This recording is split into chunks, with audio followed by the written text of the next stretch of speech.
Oye, jóvenes, ¿cómo están? ¿Me escuchan bien? ¿Cómo están, jóvenes? Después de las vacaciones merecidas, ¿no? ¿Todo bien? Vamos a continuar con la semana número 9, en donde vamos a ver el tema de lo que es fluidos. En este caso vamos a ver dos clases de fluidos. Fluidos que están en reposo, fluidos en equilibrio o fluidos en movimiento, ¿ok? Entonces, en la primera parte de la clase vamos a ver lo que es la hidrostática, que justamente trata sobre los líquidos o fluidos en reposo. Veremos lo que es la presión hidrostática, el principio de Pascal, principio de Arquímedes, por ejemplo. Luego veremos algo sobre tensión superficial y luego veremos algo sobre hidrodinámica, ¿no? Definiremos lo que es caudal, lo que es principio de, lo que es principio de Bernoulli. Entonces, jóvenes, vamos a comenzar, en este caso, con algunos conceptos básicos, como por ejemplo que un fluido en reposo. Y vamos a ver lo que son estos vasos comunicantes, ¿no? Es una sustancia líquida o gaseosa que en estado de reposo adopta la forma del recipiente que lo contiene, como en este caso estos vasos comunicantes, en donde a pesar de que está este líquido en diferentes vasos de diferentes formas, este líquido adopta la forma de esos vasos comunicantes. Sin embargo, lo que sucede a su vez es que el nivel superior del líquido va a ser el mismo, va a ser constante. ¿De acuerdo? Eso es lo que se va a cumplir. ¿Qué más, jóvenes? El fluido en reposo va a ejercer fuerzas perpendiculares a las paredes del recipiente que lo contiene. O sea, en este caso, si tenemos este fluido en reposo, va a ejercer fuerzas en esta dirección hacia las paredes de ese recipiente que está conteniendo ese fluido. ¿De acuerdo? Ahora, algunos conceptos básicos. La presión, una cantidad escalar que indica la magnitud de la fuerza perpendicular que actúa por unidad de área en una determinada superficie de área A. Entonces, por ejemplo, ahí tienes esa fuerza y lo que vamos a hacer en este caso es descomponer en una componente perpendicular al área y en una componente eh, que está en el plano del área, ¿de acuerdo? ¿No? Este ángulo es θ, entonces la única componente que se tendrá en cuenta es esta componente perpendicular al área. Entonces sería presión es igual a F coseno de θ, que es la componente perpendicular al área, entre el valor del área. Ahora, si tú tienes una fuerza que ya de por sí es perpendicular al área, sería mucho más sencillo todavía, ¿no? Sería simplemente presión es igual a fuerza, que es perpendicular al área, entre el valor del área. Y bueno, dicho esto, las unidades en el sistema internacional están dados por los pascales. O sea, los pascales equivalen al newton entre metros al cuadrado. ¿De acuerdo, jóvenes? Entonces, vamos a pasar a la siguiente diapositiva. La densidad de masa. ¿Cómo se define matemáticamente? Como masa entre volumen. ¿De acuerdo? Y las unidades en el sistema internacional están dadas por kilogramos por metro cúbico. Entonces, por ejemplo, acá tenemos, cuando tenemos masas diferentes y volúmenes iguales, para diferentes materiales, plomo, agua, corcho y aire, vamos a ver que las masas de plomo va a ser mayor a la del agua, y a esta a su vez a la del corcho, y esta a su vez a la del aire. Y algo parecido cuando tenemos masas iguales y volúmenes diferentes, ¿no? Vamos a ver esa desigualdad. Y jóvenes, y todo eso debido a este concepto llamado densidad. Y ahí está su definición matemática. Ahora veamos la ley de la presión hidrostática. Entonces, vamos a ver de que la presión de un fluido que ejerce va a estar relacionado con la profundidad a la cual vamos a evaluar la presión en este caso. Entonces, acá tenemos un líquido. Queremos evaluar la presión a una profundidad H, haciendo un diagrama de cuerpo libre a una columna de líquido. Ahí no entraré en detalles porque no es relevante en realidad. Llegamos a esa expresión que la presión total es igual a la presión atmosférica más la presión hidrostática debido a esa columna de líquido. ¿De acuerdo? Donde P0 es la presión atmosférica, ρ es la densidad de fluido, G aceleración de la gravedad. ¿De acuerdo, jóvenes? Entonces, vamos a hacer una especie de resumen de lo que estamos viendo hasta ahora. ¿Ok? Vamos a hacer un resumen.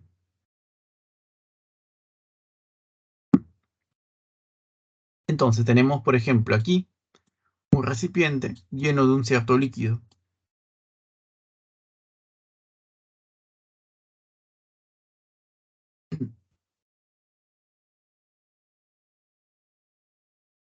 Por ejemplo, ahí está.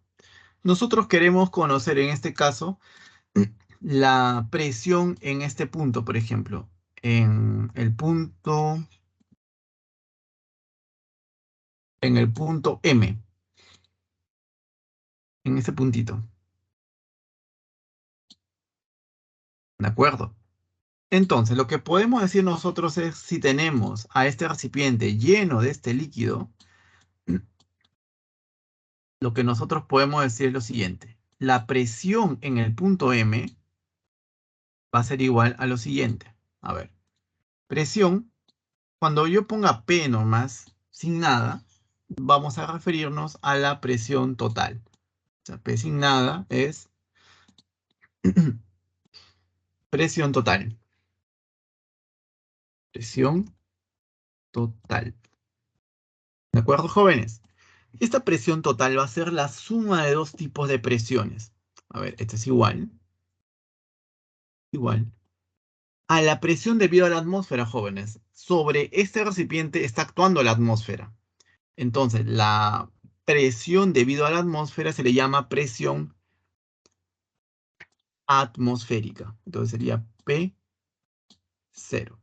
Así algunos lo representan como P0 a la presión atmosférica.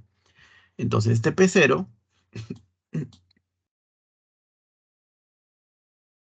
es simplemente la presión atmosférica. Presión atmosférica.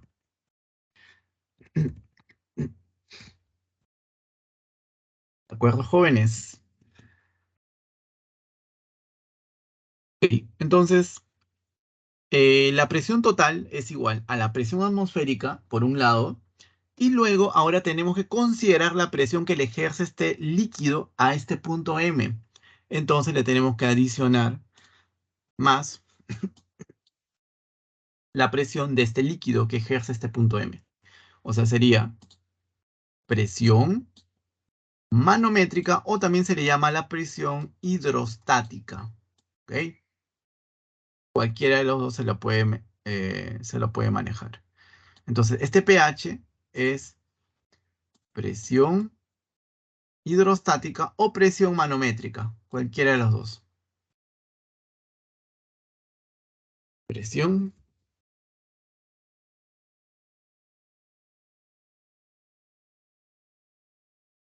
hidrostática.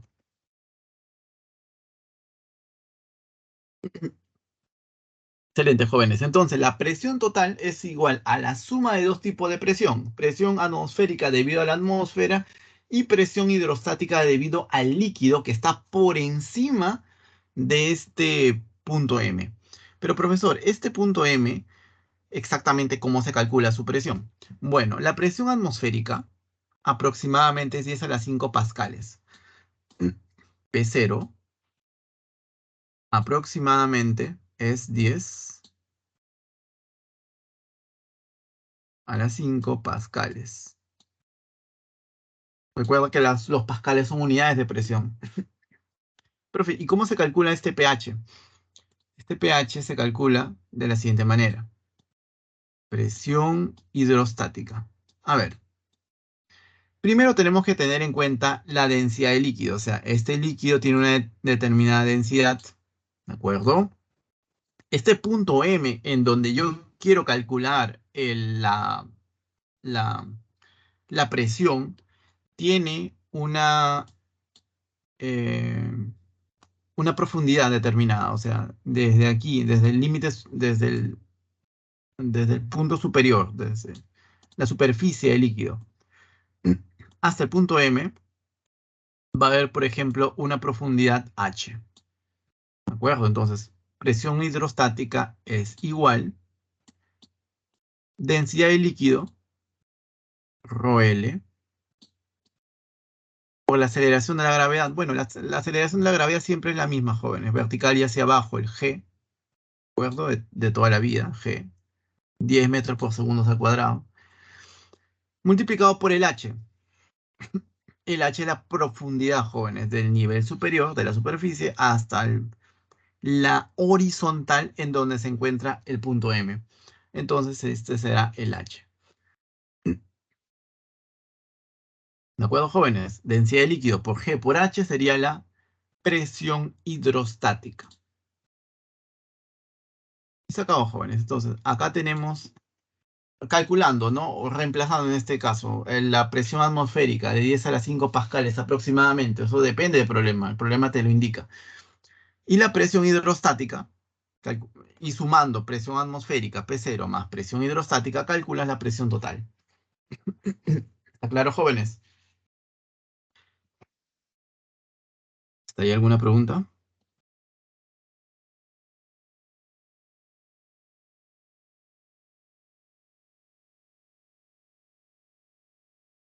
Sí, todo claro entonces. Ok, jóvenes. Entonces, vamos a continuar. Justamente era lo que te indica acá, ¿no? Presión absoluta es igual a la presión atmosférica más la presión hidrostática. Ahorita vamos a ver detalles de todo eso. Ahora, nota, cuando tú tienes algunas observaciones, cuando tú vas a una cierta altura, lo que uno puede percibir es que el cuerpo se empieza a sentir un poco extraño, ¿no? Eso es lo que se llama el mal de altura o el soroche. Empieza el cuerpo a sentirse un poco extraño. ¿Y eso por qué? Por la presión, ¿no? Y esa presión genera también una variación en las concentraciones de oxígeno. Entonces empieza a faltarte el oxígeno. ¿De acuerdo? Entonces, es justamente, está relacionado a lo que vamos a ver ahora. A nivel del mar, la presión atmosférica es mayor, ¿de acuerdo? Y cuando uno sube, por ejemplo, la cordillera, la presión atmosférica será menor, ¿de acuerdo, jóvenes? Entonces, en ese caso, eh, vamos a tener menores cantidades de oxígeno. Ahora, en el punto número 2, la diferencia entre la presión absoluta y la presión atmosférica se le define como presión manométrica, ¿no? O nosotros le llamamos presión hidrostática, que es ρ, densidad del líquido, G, aceleración de la gravedad y H es la profundidad, tal cual lo hemos visto hace un momento. Ahora, jóvenes, vamos a hacer algo más, vamos a empezar a jugar un poco. ¿Esto quedó claro, jóvenes? ¿Sí? Son fórmulas nada más acá.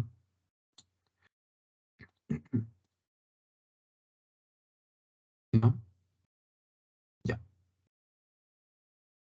Vamos a ver ahora. Vamos a hacer un pequeño juego. Vamos a ver qué pasa cuando tenemos un tubo en forma de U. Y vamos a analizarlo, ¿ok? Por ejemplo, tenemos un tubito en forma de U.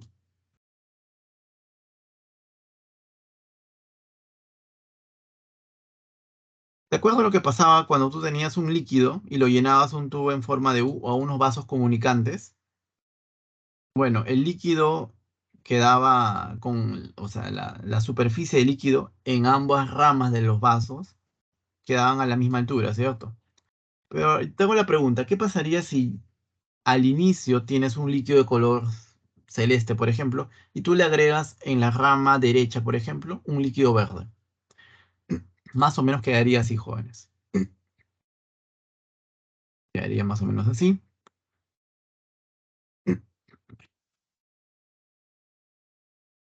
A ver, un momentito. Acá sería por aquí.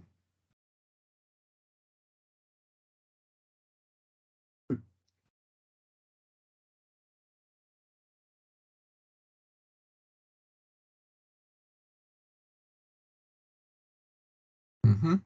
Entonces, algo así tendríamos, jóvenes. Un líquido verde. Le estamos adicionando por la rama derecha del tubo en U. O sea que acá tenemos el líquido verde, ¿de acuerdo?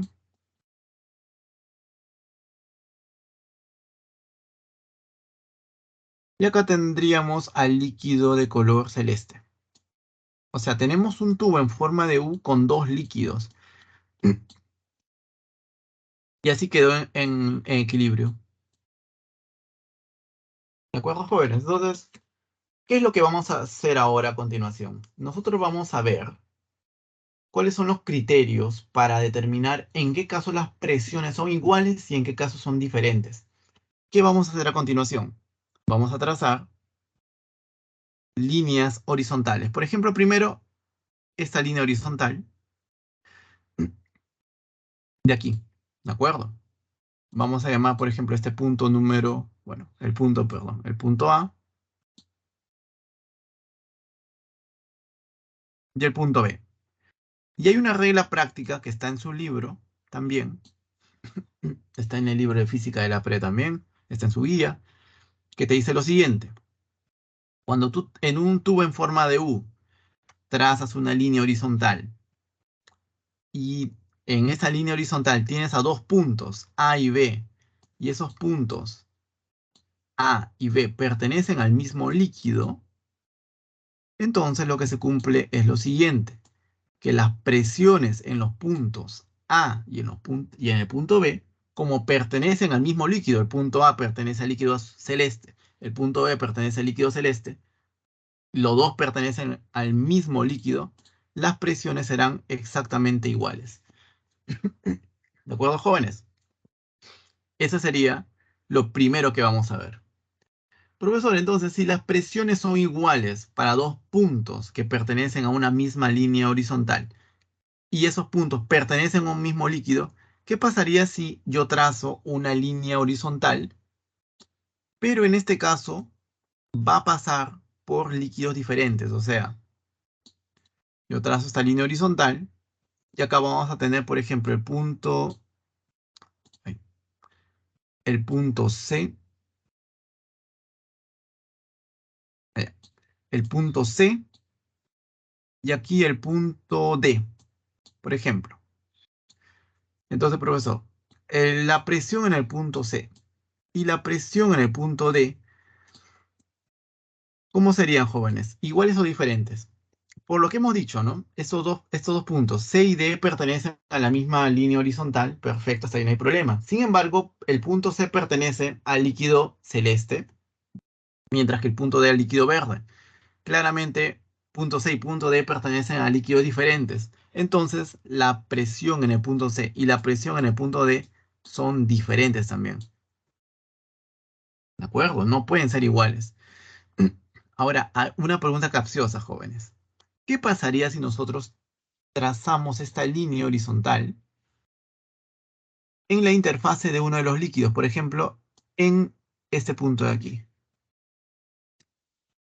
En la interfase de uno de los líquidos. Lo voy a hacer de otra manera.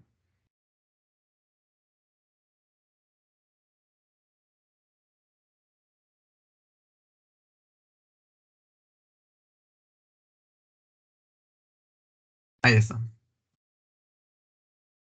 Justo en el límite del líquido, en donde, claro, la línea pasa justo en el límite entre el líquido verde y el líquido celeste, ¿de acuerdo? Entonces, ¿qué pasaría en este caso, jóvenes? Y acá le llevamos otros puntitos, por ejemplo, el puntito E, acá le ponemos el punto F. Y queremos saber, ¿no? La presión en el punto E y la presión en el punto F,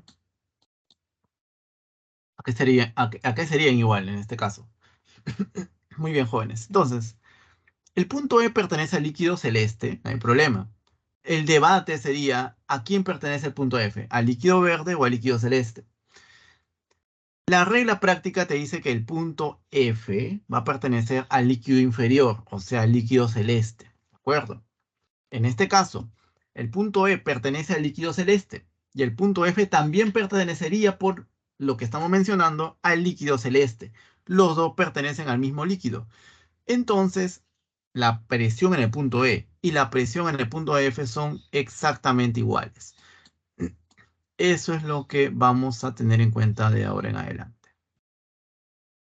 ¿De acuerdo, jóvenes? ¿Hay preguntas?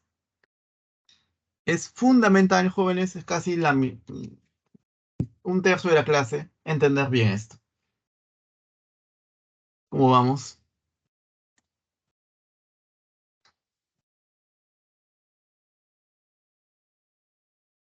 ¿Sí? Listo. Y jóvenes, lo estamos haciendo lo más simple posible. Si no queda claro, no hay problema también, jóvenes, se puede mencionar. No tengan ningún problema en preguntar. Muy bien. Esto es lo que vamos a ver a continuación, ¿no?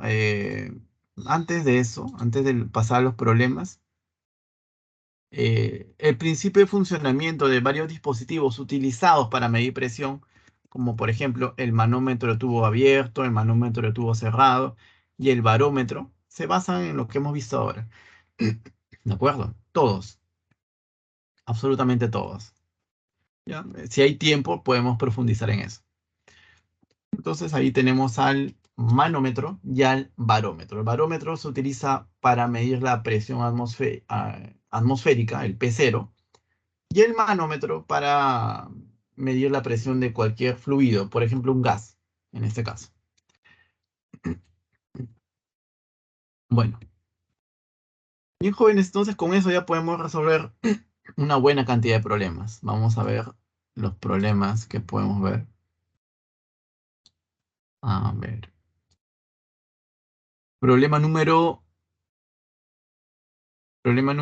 1, por ejemplo, dice, un líquido 1 de densidad ρ1 se encuentra en reposo en un tubo uniforme abierto en forma de U.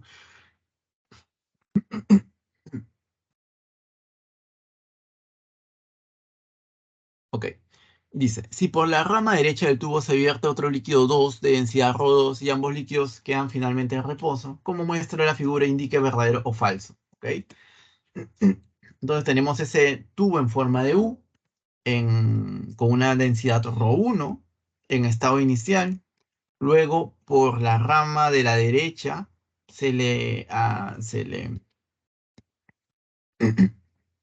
bueno, se introduce, se vierte un líquido rojo de densidad ρ2.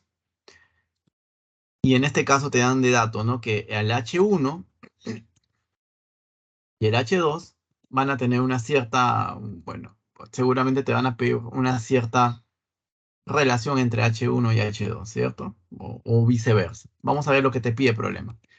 Primera proposición dice, la densidad del líquido 1 es mayor que la densidad del líquido 2. Bueno, por regla práctica, si estos líquidos están de esta manera colocados, o sea, el ρ1 y el ρ2 no se pueden mezclar, se les llama líquidos no miscibles. ¿De acuerdo? Primero. Y segundo, el líquido que permanece por encima, digamos que está por encima del otro, siempre va a ser el líquido que tiene menor densidad. En este caso, el líquido con densidad ρ2 va a tener menor densidad que el líquido con densidad ρ1. ¿De acuerdo, jóvenes? Entonces, acá dice, ¿no? Si los líquidos son no miscibles, ¿qué quiere decir no miscibles? Que no se mezclan, ¿de acuerdo? Ejemplo, el agua y el aceite no se mezclan. El líquido 2 quedará sobre el líquido 1 porque el líquido 2, el ρ2, es menor a ρ1. O sea, tiene que ver las densidades en este caso. En este caso sería verdadero. 2 dice, las densidades de los líquidos son iguales. Hemos dicho que no son iguales. Por descartes sería falso, ¿cierto? Pregunta 3.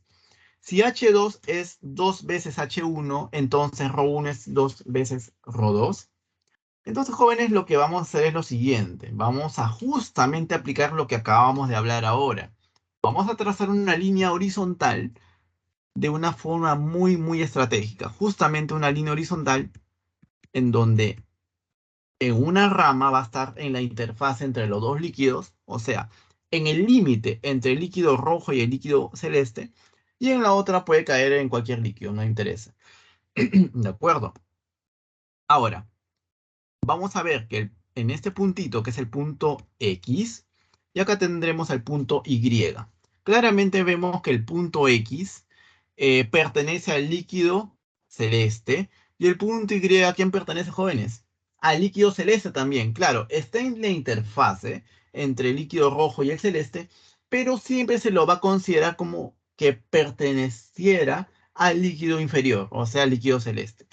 Entonces, si los dos puntos X y Y pertenecen al líquido celeste, entonces las presiones de ambos van a ser iguales. El Px va a ser igual al Py. ¿De acuerdo? Ahora, como el tubo está abierto, expuesto a la atmósfera, tanto para la rama izquierda como para la derecha, va a afectar la presión atmosférica. Entonces, para la presión en el punto X sería presión atmosférica, P0 más presión hidrostática. La presión hidrostática es ρ1 por G por H1, o sea, la densidad de líquido de azul por la aceleración de la gravedad, que es constante, por esta profundidad H1, desde la superficie de este líquido de azul hasta el punto X. Ese sería el H1. Y lo mismo para la rama 2. Sería P0 más, y este ρGH sería la presión hidrostática que le genera este líquido de color rojo. Sería ρ2, densidad de líquido 2, aceleración de la gravedad G, y la profundidad H2, desde este punto hacia este punto de aquí, H2. ¿De acuerdo, jóvenes?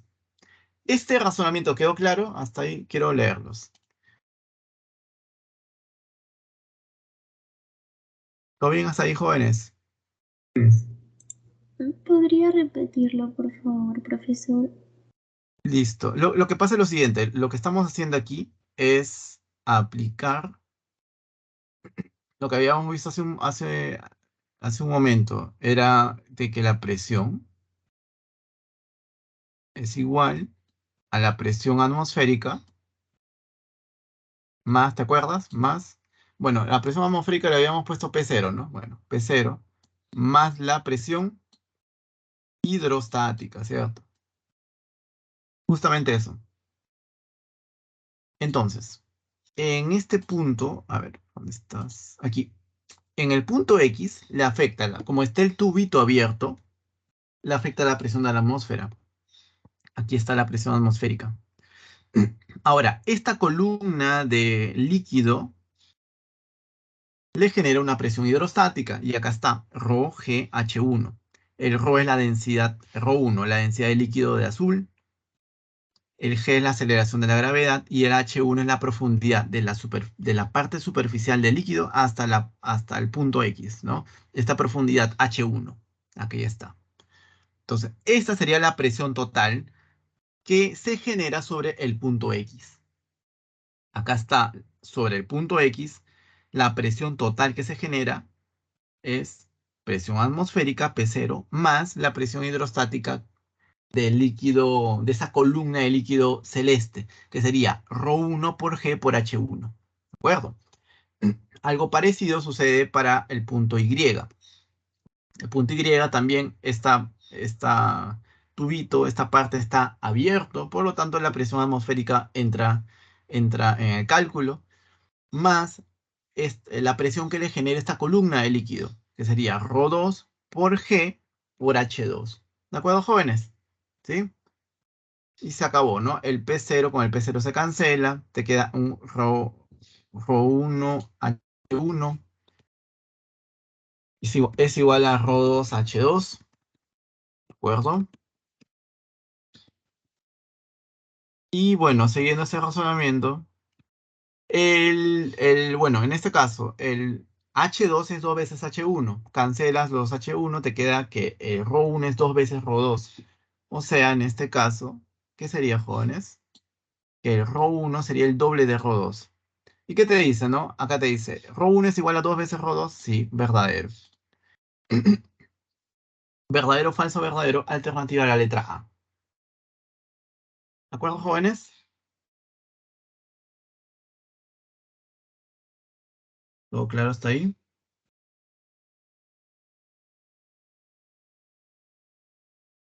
Pero que sí, jóvenes, ya saben. Siempre pueden preguntar.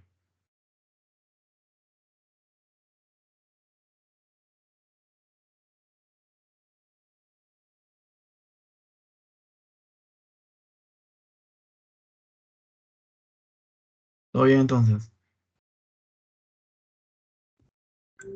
Sí, profesor. Ok, listo.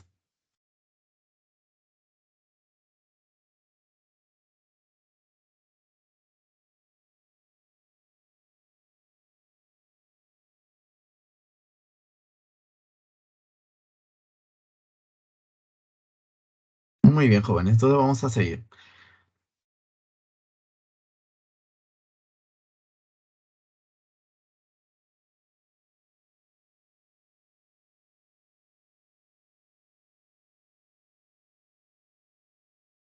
Ok. Vamos a pasar al siguiente problema.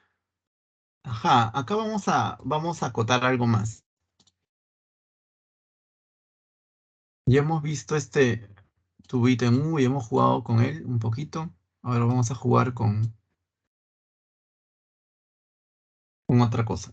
A ver, sería, por ejemplo, acá tenemos un recipiente y ahora ya no tenemos un líquido, sino tenemos ya dos líquidos, por ejemplo, para empezar. Dos líquidos. Por ejemplo, acá tenemos un líquido celeste, ¿ok? Y acá tenemos un líquido verde. Van a ser dos.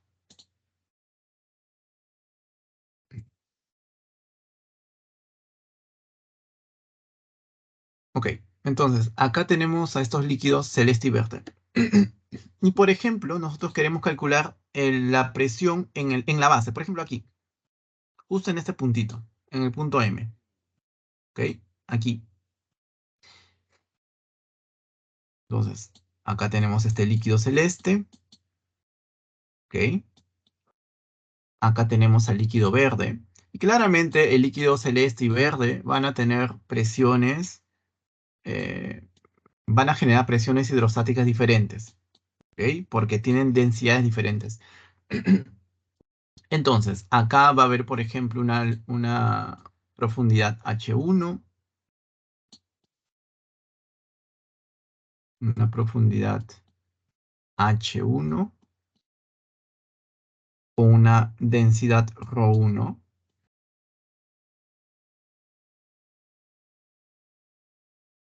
Y acá tendría una profundidad H2,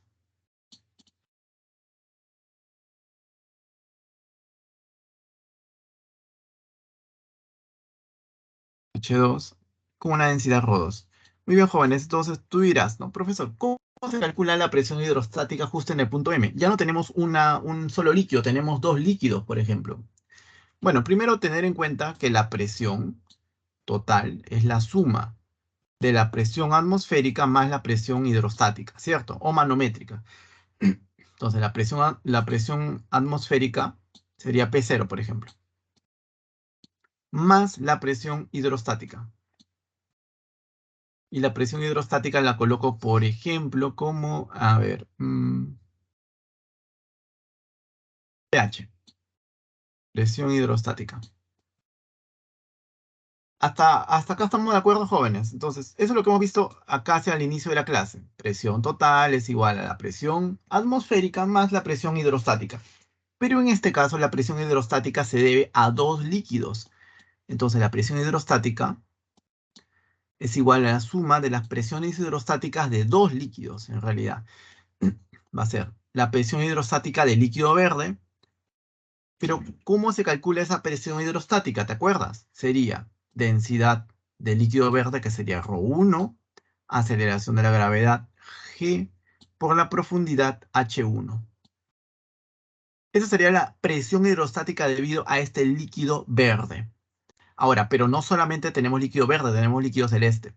Tenemos que adicionarle más la presión hidrostática de este líquido celeste, que sería densidad de líquido 2, Rho sub 2, aceleración de la gravedad G por H2. Por H2. ¿De acuerdo, jóvenes? Entonces, de esta manera se podría calcular la presión hidrostática para dos o más líquidos, en este caso. Profesor, si fuesen tres líquidos, no hay problema. Le aumentas una presión hidrostática más de un líquido tercero, ¿no? Rho3 por G por H3, donde esos H son las profundidades, como tú te puedes dar cuenta. A ver, jóvenes, ¿qué tal vamos? ¿Listo? Ujú. Espero que sí. Ya. Entonces, esto que estamos viendo, jóvenes, vamos a aplicarlo para el siguiente problema. Para el problema número 2. Vamos a aplicarlo, ¿ok?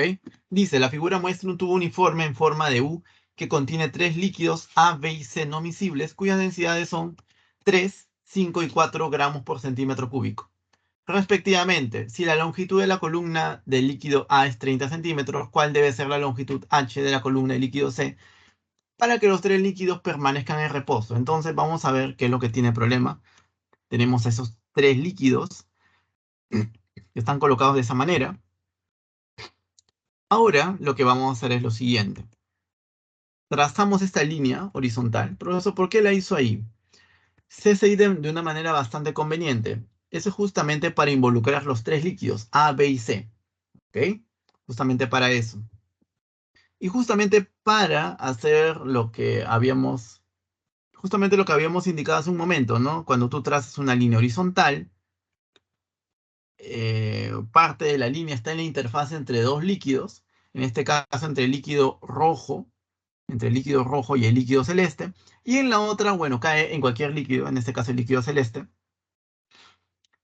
Y si tú, por ejemplo, pones acá el punto X y el punto Y, por lo que hemos mencionado también hace un momento, estamos totalmente convencidos de que la presión en el punto X y la presión en el punto Y son iguales, ¿ok? Pero eso lo vamos a ver más adelante. Ahora, como esta altura es h y esta distancia es 30 centímetros, entonces esta longitud sería h menos 30, expresado en centímetros, ¿ok? Ahora, por la rama a la izquierda, como el tubo está destapado, va a haber una presión atmosférica P0. Y por la rama a la derecha, también una presión atmosférica P0. Entonces, en el estado de equilibrio, las presiones en los puntos en los puntos X e Y son iguales en este caso. Entonces, Px y Py son exactamente iguales, ¿no? Justamente por lo que vimos, ¿te acuerdas del tubito en forma de U? Justamente por eso, jóvenes. Ahora, profe, pero en el punto X le afecta la presión atmosférica más la presión hidrostática. Pero la presión atmosférica es P0, acá está, P0, más la presión hidrostática. Pero para el punto X tenemos dos líquidos, el líquido A de amarillo y el líquido B de celeste. Sería entonces la presión hidrostática del líquido amarillo más la presión hidrostática del líquido celeste. Entonces sería la presión hidrostática del líquido amarillo, ¿cómo sería? Densidad de amarillo, ρA, por G, por la profundidad que sería de 30 centímetros. En este caso lo está convirtiendo a metros, es por decisión del solucionario, pero no necesario, ¿no? Ya se van a dar cuenta por qué. Entonces, bueno, acá se lo convertió a metros, 0,3 metros. Ahí está. Profe, pero falta todavía esta columna de líquido celeste. Aquí está la otra contribución de la presión hidrostática. Sería densidad de líquido de celeste, ρB, por G, aceleración de la gravedad, por esta profundidad, ¿no? H menos 30 expresado en metros sería H menos 0,3 metros, ¿de acuerdo? Eso sería la presión total en el punto X. Y ahora, eso sería igual a la presión total en el punto Y. Y como habíamos visto, la presión total siempre es presión atmosférica más presión hidrostática. En el punto Y es bastante sencillo, ¿no? Porque tenemos solamente un líquido. O sea, sería presión atmosférica P0 más la presión hidrostática debido a esta columna de líquido, que sería ρc por G, la aceleración de la gravedad, y por H, que sería esta columna de líquido de color rojo. Y bueno, jóvenes, ¿qué es lo que vamos a hacer a continuación? Cancelar los P0, ¿cierto? Cancela los P0, se te cancela, se te va. Cancela las G, también se te van, ¿de acuerdo? Y te queda solamente esto. Ahora, mira, con todo esto puedes reemplazar a las densidades con estas unidades que no son de las del sistema internacional. ¿Sabes por qué, joven? Porque cuando tú haces la conversión, esta unidad con las del kilogramo por metro cúbico, te va a salir un factor, ¿de acuerdo? Y va, o sea, a cada valor le va a salir un factor en este caso. Específicamente hablando, sería un factor de 1000. O sea, acá sería 3000 kilogramos por metro cúbico, 5000 kilogramos por metro cúbico, 4000 kilogramos por metro cúbico. ¿De acuerdo? Tú puedes hacer eso tranquilamente o simplemente sabiendo de que acá en estas densidades siempre hay un factor de 1000, lo que puedes hacer es simplemente reemplazar a estas densidades en unidades de gramos por centímetro cúbico. Y eso es lo que hace acá en la diapositiva. El ρA lo reemplaza como 3 gramos por centímetro cúbico, el ρB como 5 gramos por centímetro cúbico y el ρC como 4 gramos por centímetro cúbico. Claro, eso es teniendo en cuenta de que estas unidades están dadas de esta forma, ¿no? Y que si yo las convierto a kilogramos por metro cúbico, que son las unidades que deberían ser, ese factor 1000 se va a cancelar a la derecha y a la izquierda. ¿De acuerdo? Es como un truco. Y bueno, en este caso despejas el H y te sale H igual a 60 centímetros. ¿De acuerdo, jóvenes? Te sale, bueno, el H como habíamos visto te salía en metros. Y luego lo conviertas a centímetros, sería 60 centímetros. Y en este caso la alternativa sería la letra B. Jóvenes, ¿hasta ahí alguna pregunta?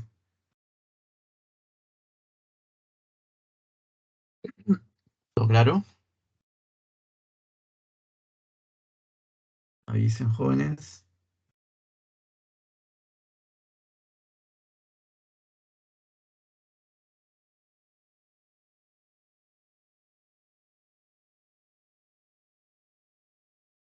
Bueno, espero que sí. Creo que sí. ¿Por qué se divide entre 10, profesor? Se divide entre 10. A ver, ¿ya ves? Esas salen las preguntas. Yo me quedo callado y ahí empiezan. A ver, ¿dónde está entre 10? ¿Dónde está? El ¿Arriba? 0,3 o el 0,6. Sí, ¿por qué los centímetros están? Es 0,3, ¿cierto? Sí. Allá. Allá, porque acá lo está convirtiendo en centímetros. De centímetros a metros. O sea, este 30 centímetros es 0,3 metros. Entonces, de acá lo está colocando en unidades de metros para que el H te salga en metros y luego lo conviertas en centímetros. Ahora, lo que podría ser algo podría ser más mosca inclusive, ¿no? Esto no lo conviertas a metros, que quede en centímetros. No pasaría nada tampoco. Porque el H todo, o sea, eso es un truco un poco peligroso porque va a haber casos en donde tú sí tienes que convertir en unidades correctas del sistema internacional. Pues no te recomiendo tanto usar esos trucos. Así, si tienes que hacer un poquito más de cálculo, pues hazlo, ¿no? Pero siempre bien seguro. Estos centímetros, lo único que se ha hecho es transformarlo a metros. Por eso te salió 0,3. ¿Está bien? Eso sería mi recomendación. Ya cuando tengas práctica, ahí sí ya tú haz los trucos que quieras. Sí, preguntas. Entonces, ¿es más conveniente en centímetros o en metros? En metros, yo te recomiendo que en metros. Todo a metros, densidad en kilogramos por metro cúbico y así. ¿Está bien? Tú solita te vas a dar cuenta cuando practiques y practiques y practiques que algunos pasos no son necesarios. Como lo que hacemos en clase, ¿no? Pongo muchos cuadritos, bueno, acá no, pero yo pongo siempre cuadritos y te vas a dar cuenta que el profe está haciendo muy largo el problema, ¿no? Y no que lo esté haciendo largo, sino que a veces así se aprende. Y con la práctica ya lo obvias. Acá ya lo pusieron ya de frente, ¿no? ¿Qué Ok, imagen? Esta de acá.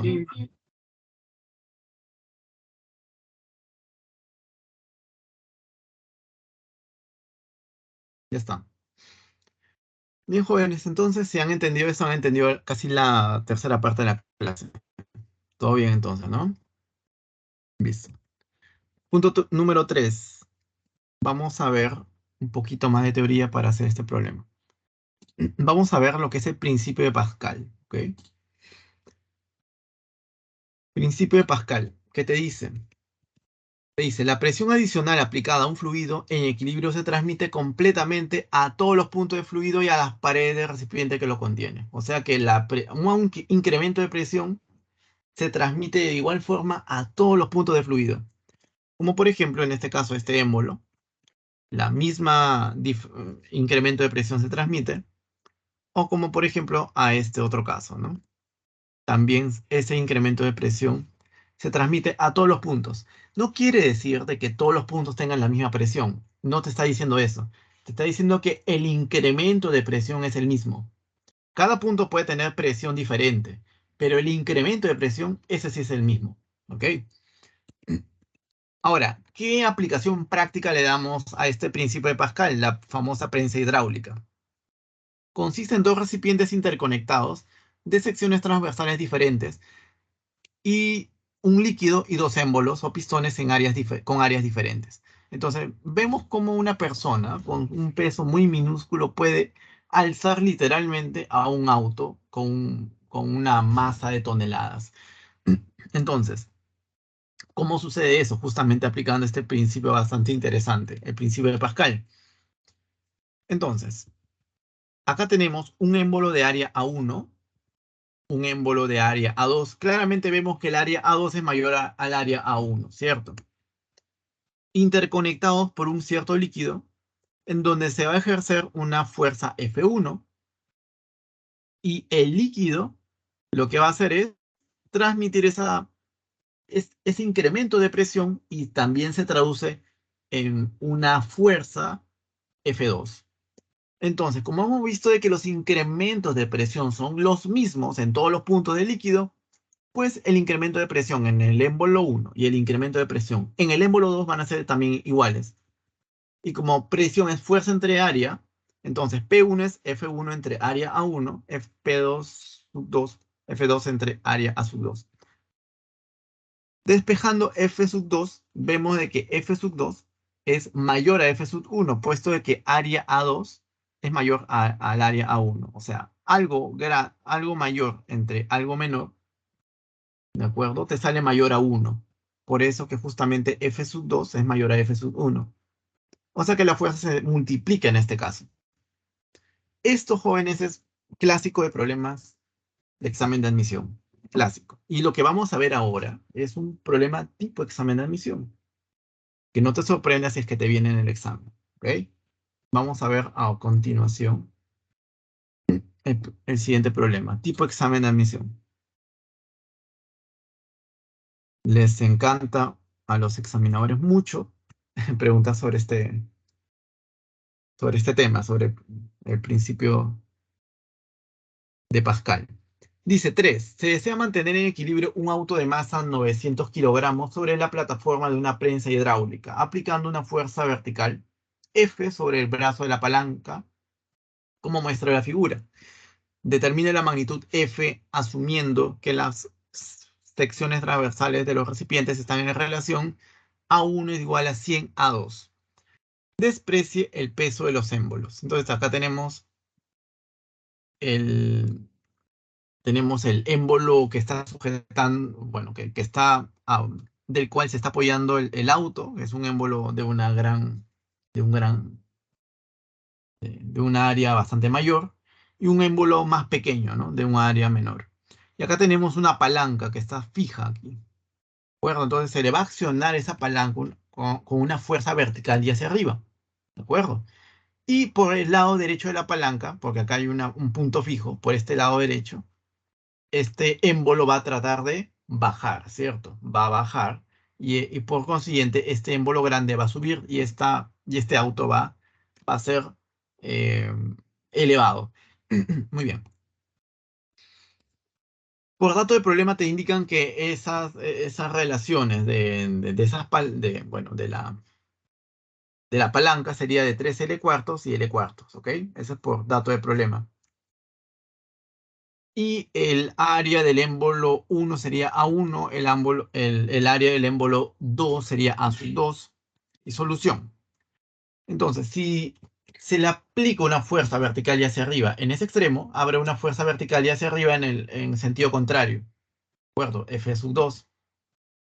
Aplicado al émbolo de área A2, acá estaría la fuerza F2. ¿De acuerdo? Para que haya equilibrio. ¿De acuerdo, jóvenes? Entonces, fuerza vertical para el émbolo A sub 2. Si le hacemos un diagrama de cuerpo libre, el émbolo A sub 2 sufre una fuerza F2 y sufre una fuerza F2 aquí también. ¿De acuerdo? Este incremento de presión se transmite también en el émbolo con área A1. Acá habría un incremento de fuerza F1 y el, el auto generaría una fuerza que es propia de su peso, M por G. Entonces, haciendo un diagrama de cuerpo libre del auto, llegaríamos a eso. Ahora, por el principio de Pascal, jóvenes, aquel igual. F1 entre área A1 es igual a F2 entre área A2. Entonces, jóvenes, el F1,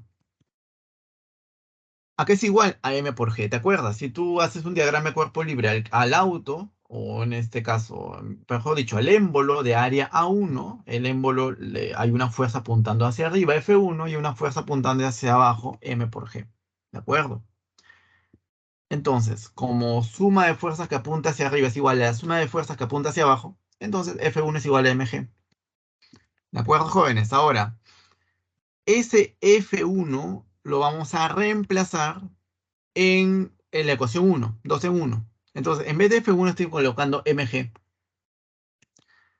Y ahora, en vez de A1, vamos a utilizar el dato de problema. A1 es 100 veces A2. Entonces, en vez de A1 voy a poner 100 veces A2. Se cancela A2 como tú te puedes dar cuenta. Y reemplazas la masa. La masa es 900, la aceleración de la gravedad 10. O sea que F2 es 90N. Entonces, jóvenes, ahora ya sabemos cuánto vale F2. Sabemos cuánto vale esta fuerza. Tenemos esta otra fuerza desconocida. ¿Qué podríamos aplicar ahí, jóvenes? ¿Ustedes qué dicen? Segunda condición de equilibrio, ¿no? Claro, para la palanca, para esta palanca, ¿no?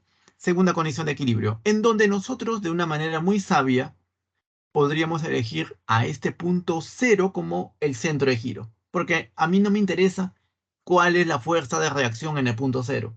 Entonces, ¿cómo lo anulo? Lo vuelvo centro de giro.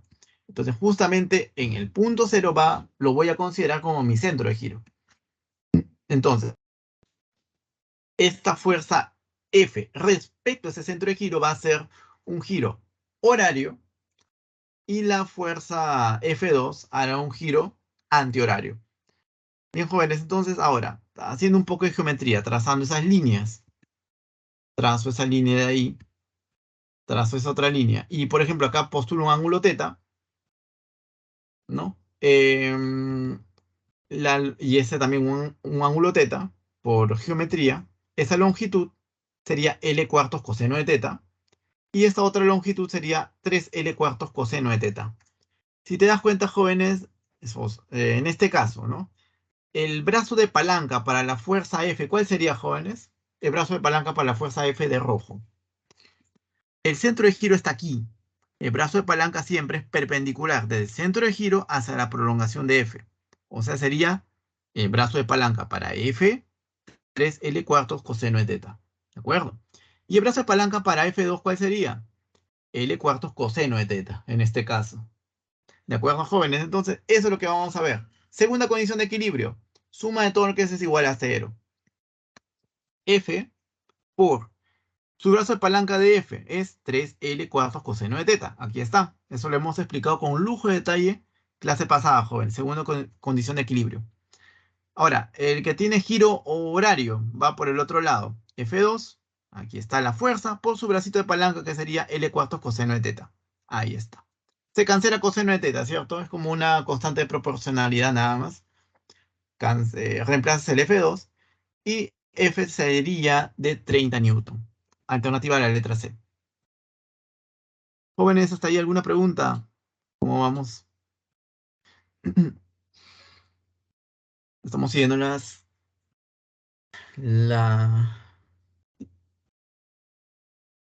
Estamos aplicando clase pasada, jóvenes, y recuerdo haber sido muy específico con segunda condición de equilibrio, torques y todo eso. Hicimos casi de cero, ¿cierto? ¿Te acuerdas? Pero aún así hay alguna pregunta, algo que no quedó claro. Dice Dayana, Angie, Jesly, Lady. Bueno. Bueno, jóvenes, entonces ya saben cómo hacer este tipo de problemas. Este problema es fijo, tipo examen de admisión, ojo. Tipo examen de admisión. Vamos a ver ahora, vamos a pasar a lo que es el principio de Arquímedes. ¿Ok? Disculpa, ¿podría volver a la imagen para tomarle captura? Claro.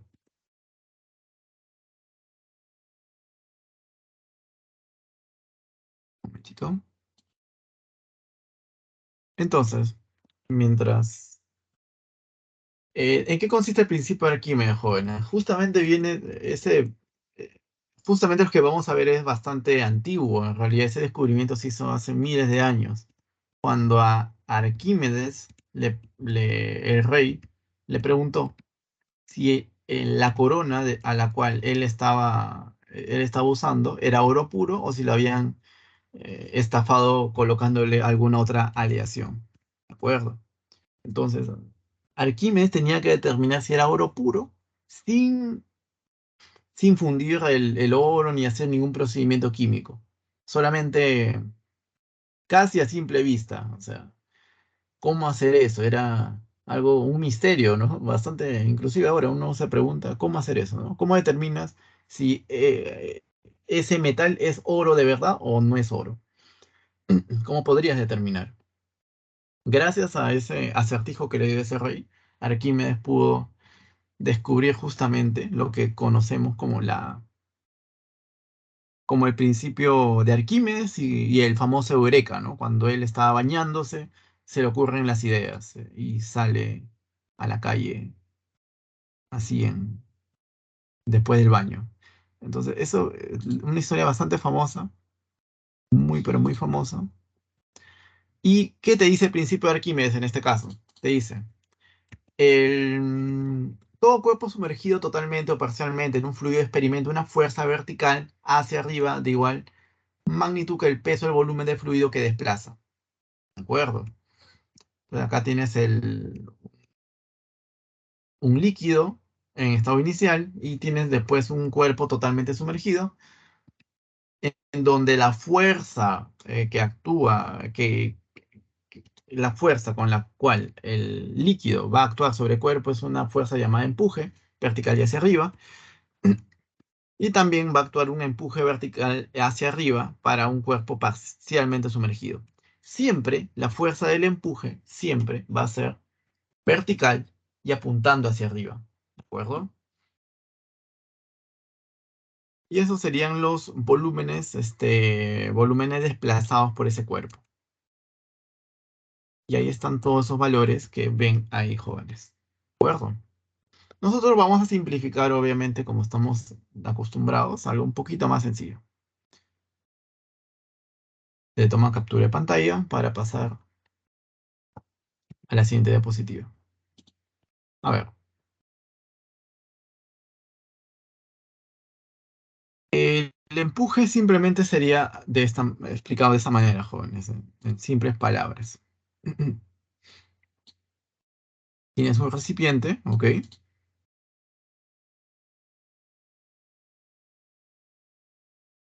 ¿Qué más? Tienes acá un líquido.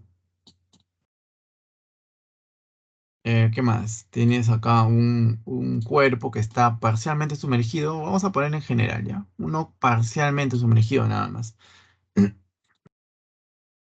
Este líquido está rodeando este cuerpo, obviamente. ¿Ok?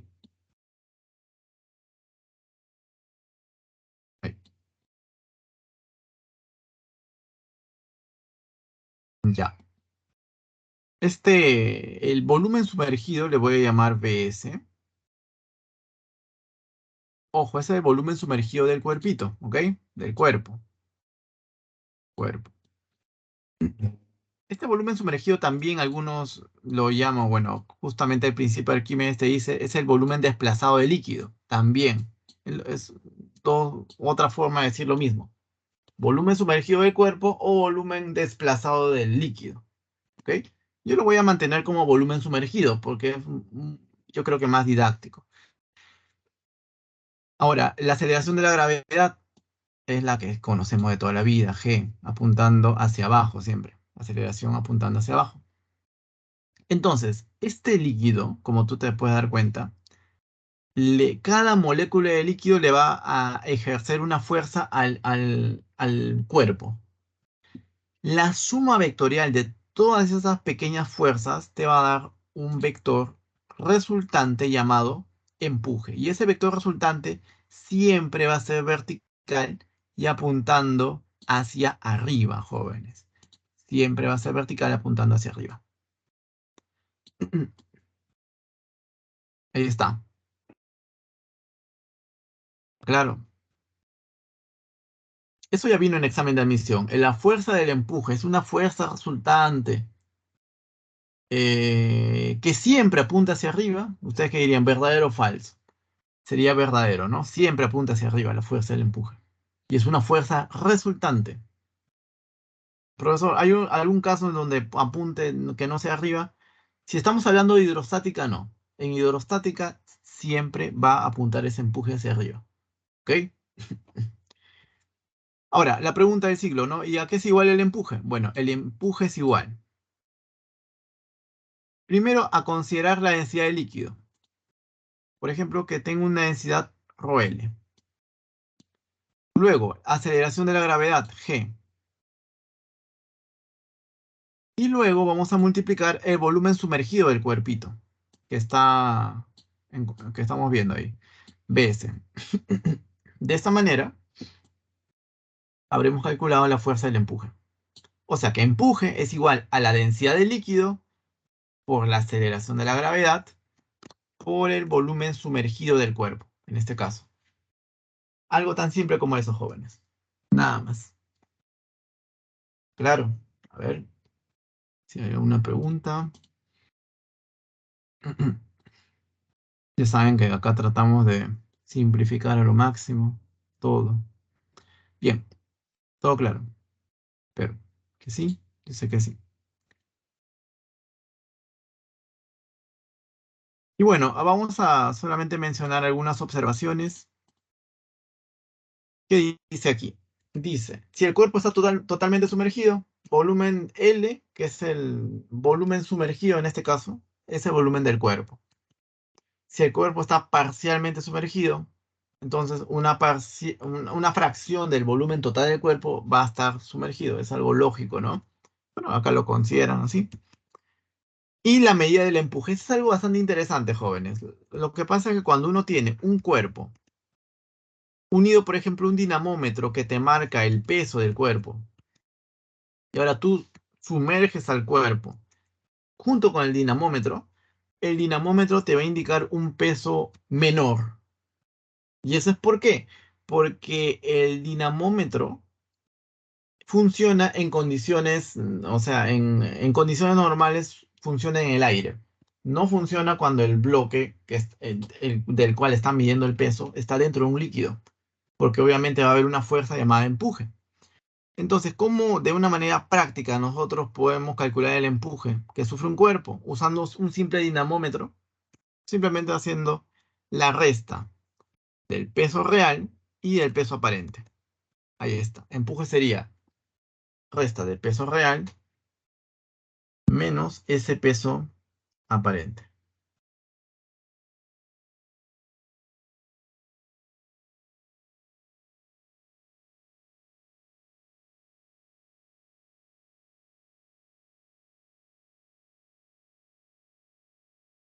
Muy bien, jóvenes. Bueno, vamos con todo esto, podemos hacer algunos problemitas ya. Ya podemos hacer problemitas. A ver. Veamos el problema. Problema 4. Hasta ahora, ¿alguna pregunta, jóvenes? Con total confianza. Nos veo muy calladitos. ¿Todo bien? Bueno. Vamos a ver el problema 4. ¿Ok? Dice, un cilindro recto de densidad 900 kilogramos por metro cúbico, de altura 20 centímetros y sección circular 75 centímetros al cuadrado, se mantiene en equilibrio sumergido en agua tal como muestra la figura. Determine la magnitud mínima de la fuerza vertical hacia abajo que se debe ejercer sobre el cilindro para mantenerlo completamente sumergido. Entonces, jóvenes, acá tenemos ese cilindro que está dentro de ese líquido, ¿de acuerdo? Y a continuación le vamos a hacer un diagrama de cuerpo libre a quién, al cilindro. A ver, primero la fuerza vertical hacia abajo. Luego, ¿qué más? El peso del cilindro, vertical hacia abajo. Y luego, la fuerza del empuje que le genera ese líquido al cilindro. Entonces, ¿qué haríamos o qué plantearíamos? Primera condición de equilibrio, suma de fuerzas que apunta hacia arriba es igual a la suma de fuerzas que apunta hacia abajo. En conclusión, empuje es igual a F más mg. Primera condición de equilibrio, jóvenes. Recuerden clases pasadas. Pero profesor, el empuje lo hemos visto que es densidad del agua o densidad del líquido por el volumen sumergido, que acá lo llaman volumen del agua desplazado, que es lo mismo al final, por la aceleración de la gravedad. Y por otro lado tenemos a la fuerza más, y este M es densidad por volumen. ¿De dónde sale eso, profe? ¿De dónde sale? De la definición de densidad nada más. Habíamos quedado hace un momento que la densidad es igual a masa entre volumen, ¿cierto?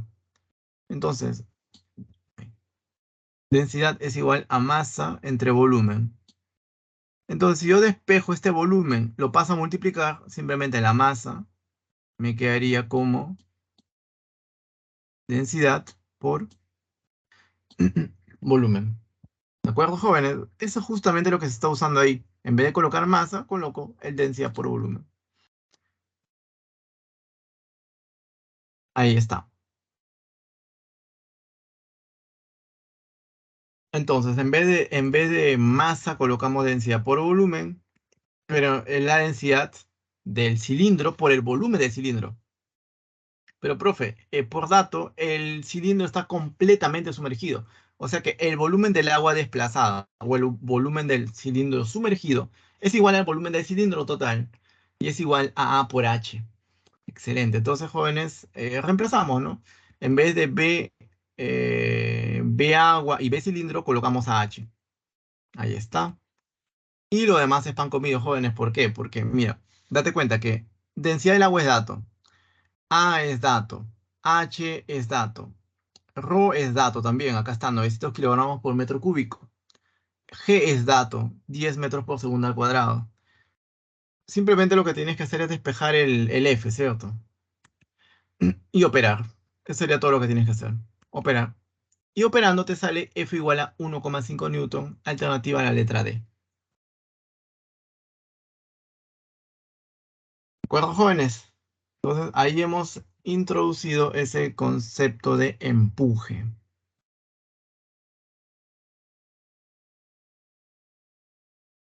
¿No? Claro. Vamos ahora con el problema número 5. Dice, ¿qué dice el problema 5? Dice, a ver. Una pelota de densidad 800 kilogramos por metro cúbico sumergida en agua es liberada a una profundidad de 40 centímetros como muestra la figura, determina la altura que ascenderá por encima del nivel del agua, desprecie la fricción. Entonces, tenemos nosotros una pelotita a una profundidad de 40 centímetros y luego va a salir del agua y va a rebotar, bueno, en la superficie del agua. ¿De acuerdo, jóvenes? Entonces, solución. Tenemos, en este caso, un cuerpo con velocidad cero, porque se lo ha soltado. Asciende y luego sale disparado, sale fuera del agua, asciende ya en el aire, y justamente es lo que nosotros queremos saber, la distancia h, ¿no? Esa distancia vertical h, minúscula. Entonces, jóvenes, ¿qué es lo que tenemos que hacer aquí? Nos tenemos que dar cuenta de lo siguiente. Hacerle un diagrama de cuerpo libre. A ver, el cuerpito, ¿qué le dibujaríamos primero? Su peso, lo más facilito. ¿Qué más? La fuerza del empuje. Pero date cuenta, joven, este cuerpo no está en equilibrio. Este cuerpo está ascendiendo, está acelerando, ¿de acuerdo? Esa aceleración apunta hacia arriba. Claro, porque tenía velocidad cero y arriba tiene una velocidad diferente de cero, está acelerando claramente. Entonces, en el tramo en donde va de la base, de la profundidad de la piscina hacia la superficie del agua, vamos a aplicar segunda ley de Newton. Entonces, de la segunda ley de Newton, ¿te acuerdas, no? Fuerza es igual a fuerzas que están a favor de la aceleración menos fuerzas que están en contra de la aceleración. Fuerza que está a favor de la aceleración es el empuje. Fuerza que está en contra de la aceleración es el peso, mg. Entonces, empuje es igual, o mejor dicho, empuje menos mg es igual a m por a. ¿De acuerdo? Pero profesor, empuje que es igual a densidad de líquido, densidad del agua, volumen sumergido, en este caso es el volumen del cuerpito, que acá lo llaman volumen del agua desplazada, pues, que es el volumen del cuerpo, por g, aceleración de la gravedad, menos la masa es densidad del cuerpo por el volumen del cuerpo, ¿de acuerdo? Por g, y esto es igual a rho por b, que es densidad por volumen del cuerpo, por a. Reemplazas y despejas el volumen bueno, claro, acá, si como la pelota está totalmente sumergida, el volumen del sumergido o volumen de agua es igual al volumen de la pelota. Entonces, reemplazando a aceleración es esta expresión de aquí. Reemplaza los datos, jóvenes. Acá tienes volumen, mejor dicho, densidad del agua, tienes densidad del cuerpito este, ¿de acuerdo? Y la aceleración de la gravedad, reemplazando, te sale 2,5 metros por segundo al cuadrado, una buena aceleración. Luego, jóvenes, ¿qué hacemos? Del mRV en el agua, tenemos esta expresión, ¿de acuerdo? Profe, en la parte inicial, velocidad inicial sería justamente en la parte más profunda de la piscina. Velocidad final, justo cuando está saliendo del agua. Aplicamos esta formulita y nos queda esto, jóvenes. ¿De acuerdo? Entonces, velocidad final al cuadrado es igual a 2. Ahí nomás lo dejas. Ahora, del MRV en el aire. Entonces, aplicamos la misma formulita. Esa misma, pero en el aire. En la velocidad final sería 0. Velocidad inicial sería B0Y al cuadrado. Y toda esta expresión de aquí. Y bueno, despejamos el h. Y el h en este caso sería B0Y cuadrado entre 2g. Pero B0Y cuadrado, ¿cuánto vale? 2. Acá está. G vale 10. Entonces, reemplazando, saldría 10 centímetros. Alternativa a la letra E. ¿De acuerdo, jóvenes? ¿Hay alguna pregunta?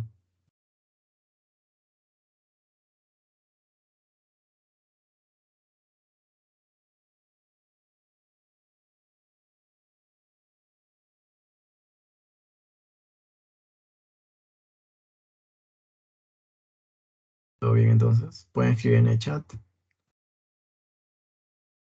Bien. Muy bien, jóvenes. Entonces vamos a continuar. Ahí está para que le tome la captura de pantalla.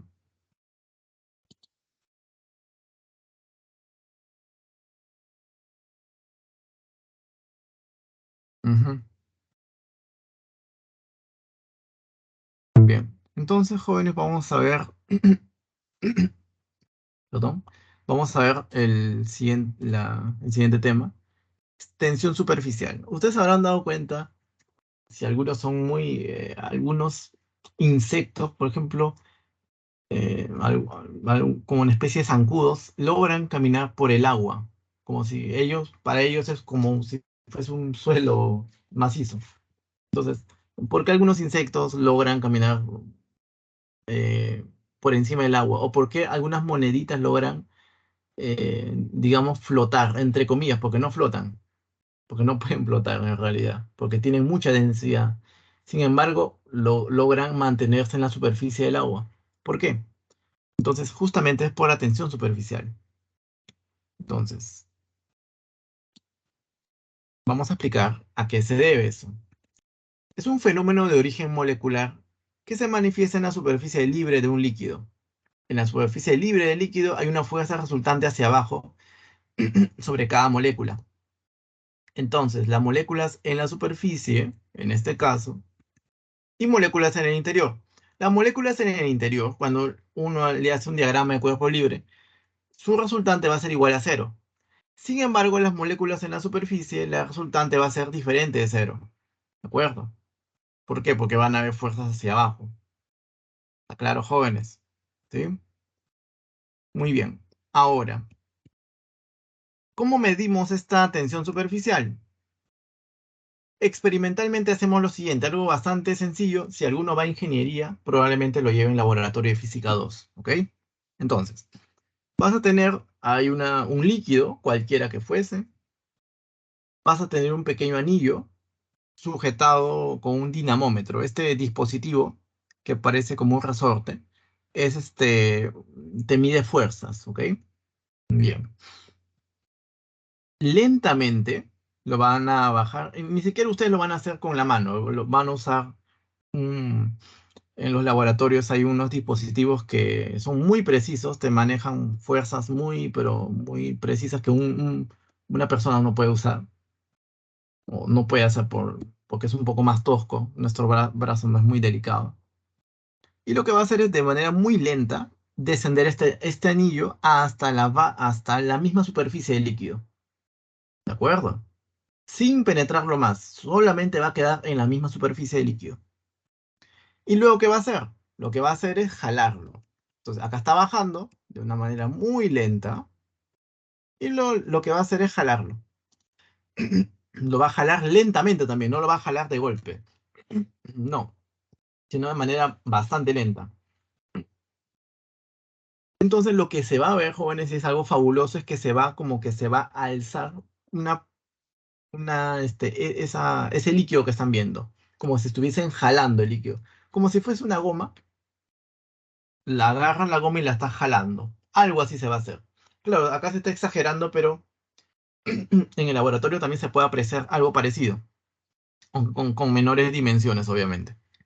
Bueno, entonces se lo jala, obviamente, y se va a alzar una pequeña porción de líquido, ¿de acuerdo?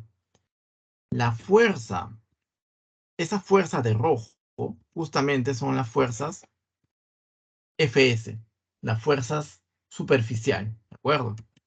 Entonces, el gamma está definido matemáticamente de esta manera, como Fs, la fuerza superficial perpendicular entre L. L se llama la longitud de acción. La longitud de acción es la longitud, en este caso, del anillo, ¿de acuerdo? Esa sería la longitud de acción. Bueno, en el caso de la longitud de un anillo, si es circular, este L sería 2pi por R, donde R es el radio del anillo. Bueno, donde gamma es el coeficiente de tensión superficial, Fs es la fuerza de tensión superficial y L es la longitud total de acción de la fuerza de tensión superficial. Bien, jóvenes, entonces, eso es lo que vamos a tener en cuenta a continuación, ¿ok? A ver, ¿dónde está? Vamos a ver este en el problema número 6. Un problema muy bonito, en realidad. Muy bonito este problema 6. Dice, de un tubo capilar de radio 1 milímetro gotea un líquido, como muestra la figura.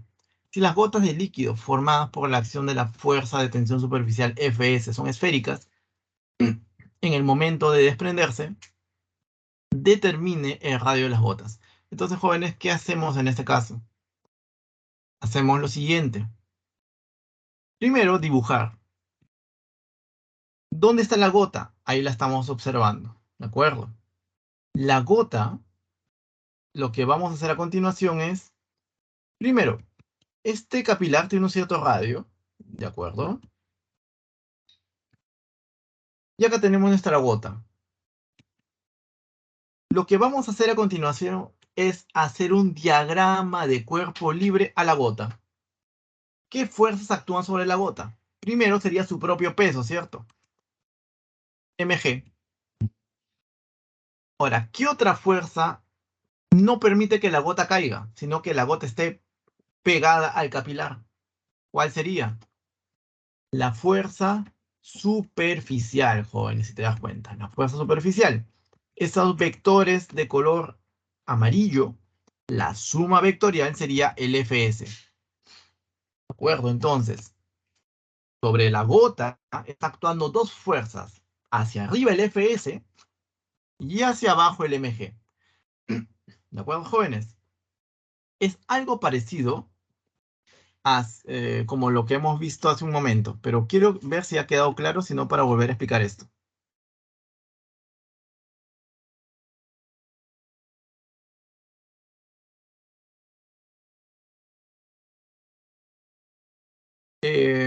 Por ejemplo, en el caso anterior, ¿por qué en la diapositiva anterior apuntaba hacia abajo el Fs, ¿no? Ustedes dirán. ¿Sabes por qué, joven? Porque el Fs apunta en la dirección donde, o sea, se está jalando hacia arriba, ¿de acuerdo? Naturalmente, esta persona está jalando hacia arriba. El Fs jala en sentido contrario, ¿de acuerdo? Lo mismo pasa con la gota de agua. En la gota de agua, el peso está tirando hacia abajo. Entonces el Fs tiene que tirar hacia arriba. ¿De acuerdo? Por eso que la dirección es hacia arriba. Muy bien. Entonces, haciéndole un diagrama de cuerpo libre a nuestra gota tiene su peso y hay actuando esa fuerza superficial, o esa fuerza de tensión superficial, Fs. Primera condición de equilibrio, suma de fuerzas que apunta hacia arriba es igual suma de fuerzas que apunta hacia abajo. En simples palabras, Fs es igual a mg. ¿De acuerdo? Pero profesor, Fs a qué es igual. Acabamos de ver a qué era igual Fs. Fuerza de tensión superficial. Gamma de líquido por L. Profesor, ¿de dónde salió eso? ¿De dónde salió? De aquí. Acá tienes. Gamma es igual a Fs entre L. El L pasa a multiplicar. Fs es igual a gamma por L. ¿De acuerdo? Por eso sale eso. Ok. Entonces, jovencitos, el Fs ya estaba clarísimo, ¿no? Que es el gamma por L. ¿Y el L qué es, joven? El L es la longitud de acción. Esa L sería la longitud de una circunferencia. ¿Y cuánto mide la longitud de una circunferencia? 2pi por r, en donde r es el radio. En este caso, el radio del capilar. Y se acabó, jóvenes. Lo único que tienes que hacer es reemplazar. Bueno, además, m, que es la masa de la gota, es la densidad de la gota, que en este caso es la densidad del líquido, por el volumen de la gota. Y el volumen de la gota, como la gota es una gota esférica, es 4/3 de pi por el radio de la gota al cubo. Mira qué bonito. Entonces, mira, esta ecuación 3 y 2 la vamos a reemplazar en 1. O 2 y 3 en 1, lo mismo. Entonces ahí, gamma de líquido por L es igual a ρ por B por G. donde B es el volumen de la gota. ¿De acuerdo, jóvenes? Y el problema ya salió porque el gamma de líquido es conocido, el ρ es conocido también. Ahí te da el ρ de líquido, el ρ de la gota también es conocido. En este caso, el R, el radio del capilar, el R minúscula es conocido también. Entonces podemos calcular tranquilamente el R mayúscula, que es el radio de la gota, ¿de acuerdo? La gota tiene una forma esférica. Podemos calcular su radio. Sería de 2 milímetros. Qué bonito. Alternativa a la letra B. ¿De acuerdo, jóvenes? Entonces, eso hay que tener en cuenta desde ahora. ¿Una pregunta hasta ahí?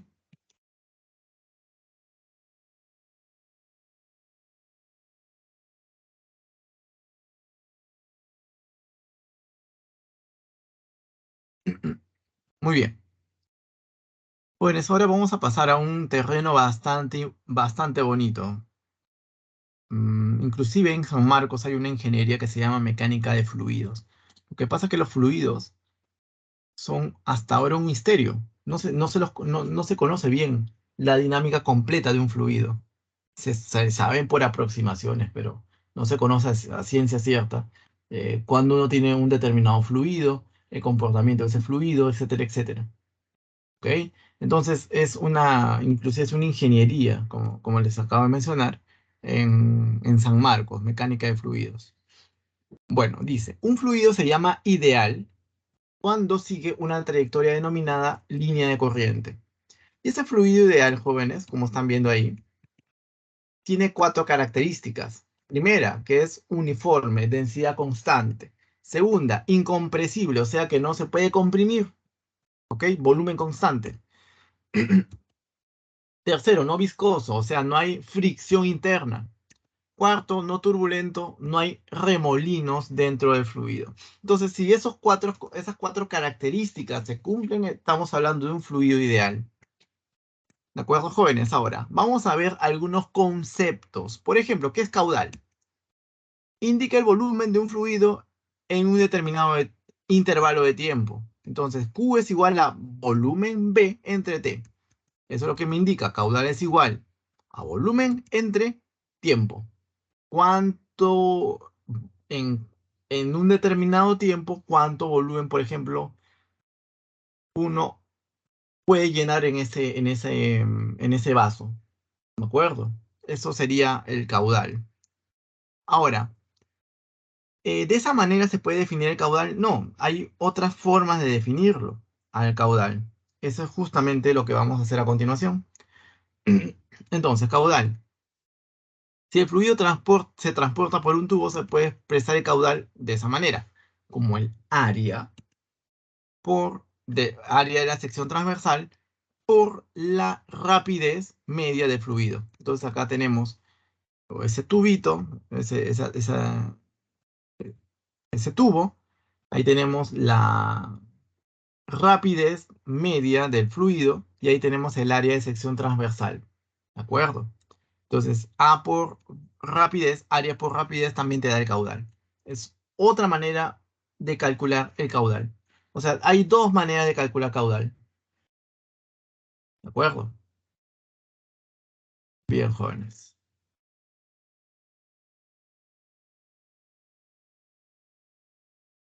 ¿Qué más? Ahora, vemos la ecuación de continuidad. Esta ecuación de continuidad es bastante elegante. Pero primero, ¿en qué se basa esta ecuación? En la conservación de la masa, ¿ok? Conservación de la masa, jóvenes. Te dice que el área A1 por la rapidez V1 es igual al área A2 por la rapidez V2. O sea, cuando tú tienes un tubito de área A1 y con rapidez media V1 de fluido, y ese tubito se estrecha en el otro lado con un área A2 y una rapidez V2, se cumple esa propiedad, ¿no? Que A1 por V1 es igual a A2 por V2. Pero, profesor, A por V, área por rapidez, es igual a caudal. Lo que me quiere decir la ecuación de continuidad es que el caudal permanece constante. ¿De acuerdo? Eso es lo que te quiere decir. Caudal constante. Y bueno, eso sería todo, jovencitos. Entonces, ecuación de continuidad, simplemente aprenderse esa formulita. Profesor, ¿dónde vemos la ecuación de continuidad en la vida cotidiana? Cuando ustedes, por ejemplo, abren el caño. Abren el caño de, por ejemplo, eh, ah, ustedes tienen su cañito cerrado, lo abren y van a ver que en la parte superior el chorro de agua va a ser como que más grueso. Y cuando va cayendo va a ser más delgado. ¿Y por qué es más grueso arriba? Porque la rapidez es menor del agua.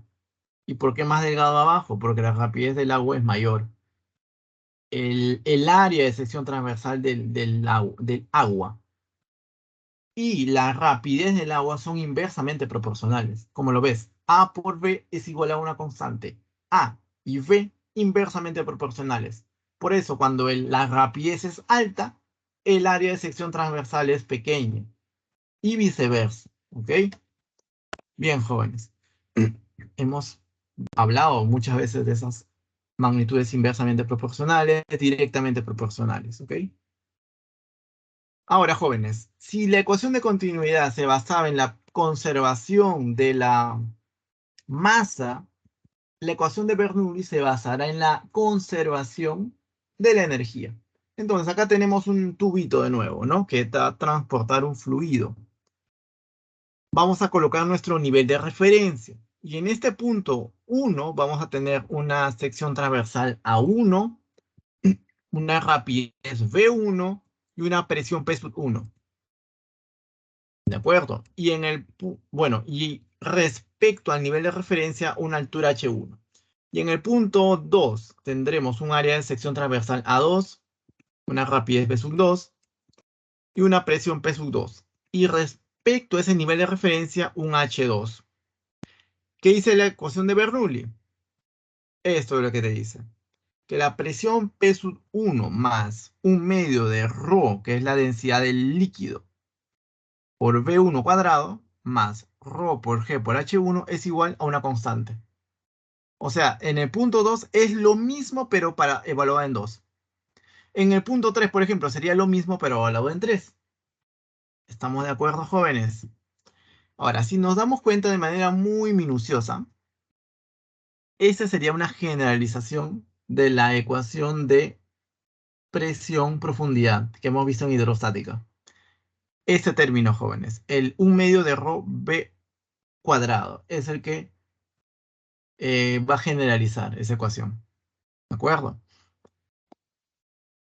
Donde P1 es la presión del fluido a la altura H1, P2 presión del fluido a la altura H2, B1 rapidez del fluido a la altura H1, B2 rapidez del fluido a la altura H2. ¿De acuerdo, jóvenes? ¿Todo claro hasta ahí? Más que todo memorizas esa formulita nomás, jóvenes. No hay mucho misterio ahí. ¿Ok? Observaciones. El fluido fluye por una tubería debido a una diferencia de presiones entre los puntos 1 y 2, siendo P1 mayor a P2. ¿De acuerdo? Ahora, si H1 es igual a H2, de la ecuación de Bernoulli se obtiene la presión, la relación de la presión y la rapidez del fluido. ¿De acuerdo? Eso es simplemente haciendo uso si H1 es igual a H2. 3. En general, en una tubería horizontal se cumple que esa cantidad es constante. ¿De acuerdo? Ya sea para un punto 1, para un punto 2, para un punto enésimo. Siempre va a ser constante. ¿Ok? A mayor presión P, menor rapidez V de un fluido, y a menor presión P, mayor rapidez V de un fluido. Jóvenes, entonces, esto en realidad es bastante interesante. ¿Dónde se aplica esto, jóvenes? Acá yo tengo un videíto para ustedes. Por ejemplo, esta persona, acá estás, recomiendo mucho este canal, en realidad. Muy bueno. Y este profesor va a mostrar un experimento bastante importante, mira. Acá tienes un embudo, acá tienes una pelotita, ¿ok? Lo que vas a hacer es lo siguiente. Lo que va a hacer el profesor es, va a soplar en esa parte del embudo hacia afuera. La lógica diría que la pelotita salga disparada, ¿cierto? O sea, sale disparada hacia afuera también. Pero lo que sucede es algo bien raro.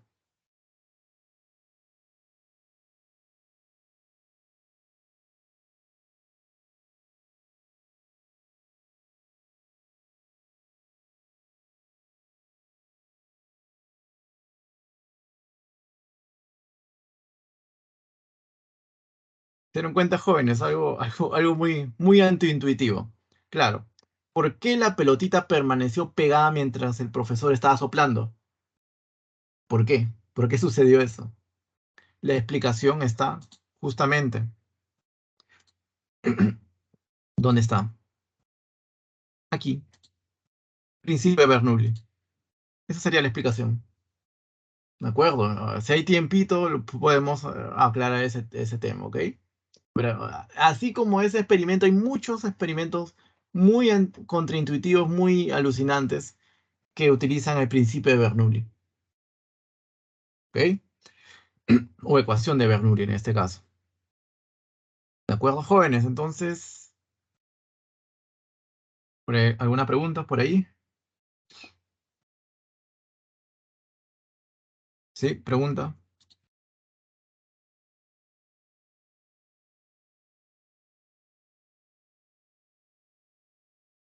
Levantó la mano Dayana, creo. ¿Quién levantó la mano?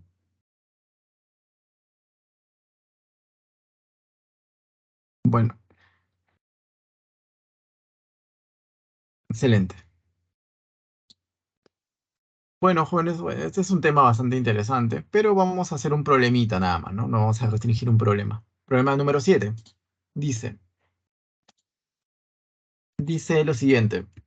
Por una tubería horizontal de sección transversal variable fluye agua. ¿Cómo muestra la figura? La sección de área A1 tiene un diámetro de 6 centímetros. La rapidez del agua es V1, 2 metros por segundo. Y la presión es P1, 180 kilopascales. Si la sección de área A2 tiene un diámetro de 2 centímetros, determina la rapidez y la presión P2. ¿De acuerdo, jóvenes? Entonces, ¿qué podemos hacer aquí? Tenemos esa tubería, tenemos el área A1, área de sección transversal A1, rapidez V1, área de sección transversal A2, rapidez V2, ¿de acuerdo? ¿Está ahí todo claro, jóvenes? Bien, ahora, solución. Vamos a colocar nuestro nivel de referencia aquí, ¿te parece? Y lo que vamos a hacer, mira, tenemos datos de áreas transversales, tenemos un dato de una rapidez en el punto 1, si no me equivoco. Sí, V1 es 2 metros por segundo. Usando la ecuación de continuidad, ¿qué te parece? Usando la ecuación de continuidad en el punto 1 y en el punto 2, que estamos viendo aquí, o sea, en el punto 1 y en el punto 2, usando esa ecuación de continuidad. ¿Y en qué consiste? En esto tan fácil como esto. A1 por B1 igual a A2 por B sub 2. Ajá. ¿El A1 cuánto vale? 6, tiene un diámetro de 6 centímetros. O sea, tienes que ahí calcular el área de la circunferencia, ¿de acuerdo? Entonces, te despeja B sub 2, A1 es pi por R1 cuadrado, A2 es pi por R2 al cuadrado, y B1 es dato de problema 2. Haciendo estos cálculos, los pi se cancelan. B2 es 18 metros por segundo, ¿de acuerdo? Bien, ahora, jóvenes, ¿qué vamos a hacer? De la ecuación de Bernoulli, claro, porque ya no, la ecuación de continuidad no tiene variables de presión, no hay presión ahí, solamente hay área de sección transversal y rapidez. Para si tú quieres conocer presiones, tienes que necesariamente usar Bernoulli. De la ecuación de Bernoulli en 1 y 2 también tenemos esa expresión. Tú dirás, profesor, ¿qué pasó con el ρGH? Como H1 es igual a H2 y a su vez es igual a 0, entonces ese ρGH se hace 0. Por eso que acá ya no lo incluimos. Solamente te queda P1, un medio de ρB1 cuadrado y así para el 2. ¿De acuerdo? ¿Y qué queremos? Precio P sub 2. El problema ya salió, joven. ¿Por qué? Despejas el P sub 2. El P sub 1 es dato, acá está. ¿Dónde está el P sub 1? 180 kilopascales, dato. Rho es 1000 kilogramos por metro cúbico, dato. B1, dato también. B sub 2 acabamos de calcular, dato. Se acabó. Problema ya salió. Aplicación directa del principio, bueno, en este caso de la ecuación de Bernoulli. ¿Se dan cuenta, jóvenes? Y acá pueden operar, ¿no? De la forma que más les agrade, ¿no? Eh, bastante sencillo esta operación. Problema número 7, la letra A. ¿De acuerdo? ¿Hasta ahí alguna pregunta, jovencitos?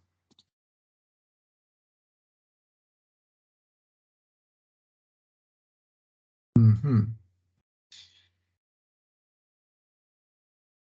Ahora vamos a ver algo bastante que lo hemos visto en la vida cotidiana, ¿no? Por ejemplo, tienes un estante y un estanque y se hace un agujero en el estanque y empieza a chorrear agua, ¿no? Es un problema clásico que pasa a veces en la vida cotidiana. Entonces uno tiene un estanque de agua lleno de un líquido y le hace un agujerito a una cierta profundidad H. La rapidez con la que sale ese líquido V va a ser igual a raíz cuadrada de 2GH. Tan simple como eso. La deducción, la deducción de ese teorema, bueno, de ese teorema de Torricelli está dado, bueno, está en base a la ecuación de Bernoulli. Tú aplicas la ecuación de Bernoulli, llegas naturalmente ahí. ¿De acuerdo? Tú eras profesor, pero Torricelli usó la ecuación de Bernoulli, hablando históricamente, él no usó la ecuación de Bernoulli, no lo conocía. Me acuerdo, Torricelli fue mucho más empírico y usó una ecuación de MRV, para ser más exacto. También sale con MRV. Si consideras como si las moléculas del líquido estuvieran cayendo en tipo caída libre, algo así. De acuerdo. Muy ingenioso, pero claro, lo interesante es que también se deduce usando ecuación de Bernoulli. También. Cualquiera de los dos es válido. Muy bien, jóvenes. Entonces, como dice, este teorema es una consecuencia de la ecuación de Bernoulli. Una consecuencia natural de la ecuación de Bernoulli, ¿ok? Vamos a ver el problema número 8, que es bastante sencillo en realidad. ¿Ah? Vas a aplicar teorema de Torricelli varias veces, como 3 veces, y vas a comparar. Comparas nada más. Dice, en un recipiente que contiene agua se hacen 3 orificios, A, B y C, para verificar que el chorro de agua sale con mayor rapidez y tendrá mayor alcance cuando el orificio se encuentre a mayor distancia del nivel del agua, como muestra la figura. Si el agua en el recipiente se mantiene al nivel del punto D y AB es igual a BC es igual a CD, indique era verdadero o falso. Bueno, en este caso, ¿no? Dice, la rapidez del agua que sale por el orificio de B es 2/3 de la que sale por el orificio de A. ¿Qué hacemos si queremos calcular las rapideces que salen por del líquido que sale por ese orificio? Teorema de Torricelli, raíz B es igual a raíz de 2GH. ¿Se acabó? Entonces, para el punto, acá tenemos los datos, ¿no? H tercios, H tercios, H tercios. Por el teorema de Torricelli, para los orificios A y B. Para A, vea qué es raíz cuadrada de 2GH. Pero eso, ¿por qué H? Porque fíjate, del nivel superior, que es el punto D, al punto A, hay una distancia de H tercios más H tercios más H tercios. Eso es H. ¿De acuerdo? Ahora, para la velocidad B está aquí. De B hasta el nivel superior, hasta la superficie del líquido, habría una distancia de H tercios más H tercios. ¿Cuánto es eso? 2H tercios. O sea, lo que están viendo aquí. ¿De acuerdo, jóvenes? ¿Qué hacemos a continuación? Si tú gustas, puedes dividir BA entre B sub B. Y despejando tendrías esto de aquí. Claro, cuando tú divides se te cancela, por ejemplo, raíz de H, se te cancela raíz de G, ¿de acuerdo? Y te queda solamente esto. Entonces te dicen, ¿no? La rapidez del agua que sale por el orificio B es 2/3 que sale por el orificio A, falso, ¿no? Acá no es 2/3, es raíz de 2/3, ¿de acuerdo? Problema número 2. Dice, la rapidez del agua que sale por el orificio B es el doble de la que sale por el orificio C. De nuevo, jovencito, mira, ahora en el orificio C, ¿dónde está? Está aquí. Sería, ¿cuánto sería, jóvenes? La rapidez en el orificio C. A ver, ¿cuándo sería? Quiero leerlos en el chat. ¿Ah? Rapidez del líquido en el orificio C. Raíz cuadrada de ¿cuántos, jóvenes? 2G. ¿Y cuánto valdría el H?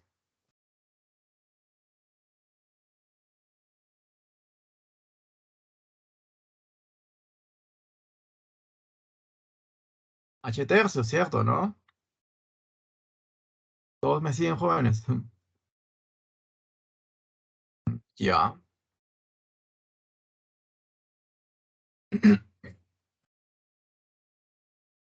Hemos regresado, tenemos las vacaciones. Estamos todos con las vacaciones todavía. Vamos, jóvenes. Ya. Entonces, en el orificio B es 2, claro, en el B es H tercios más H tercios. Ahora en el D, perdón, en el C, que le estaba preguntando, era este de acá, ¿no? 2G por H tercios, porque es siempre del nivel superior hasta donde se encuentra el agujero. Ahí es. Entonces, bueno, divide, ¿no? B sub B entre B sub C, se cancela raíz de 2, se cancela raíz de G, y te queda un raíz de 2 por ahí. Ahí llegas a esta conclusión. ¿De acuerdo? Y para el problema 3 es muy parecido, jóvenes. Para C ya, ahí tienes la expresión para BC, para BA, divides esas dos ecuaciones y te sale esa expresión de ahí. Falso también. Las tres falsas, la alternativa de la letra E. ¿De acuerdo? ¿Hasta ahí alguna pregunta, jóvenes?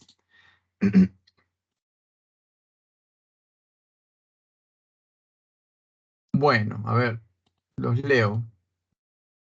Ninguna pregunta.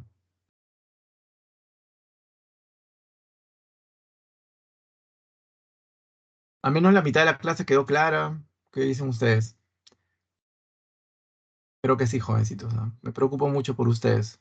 Ya, problema número 1, la letra E. Problema número 2, la letra A. 3, la letra B. 4, la letra D. 5, la letra D.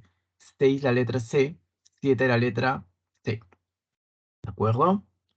Ahí estarían la clave de los problemas. La próxima semana vamos a regresar con el formato normal, solamente que ahora todos hemos estado de vacaciones, entonces me ayuda.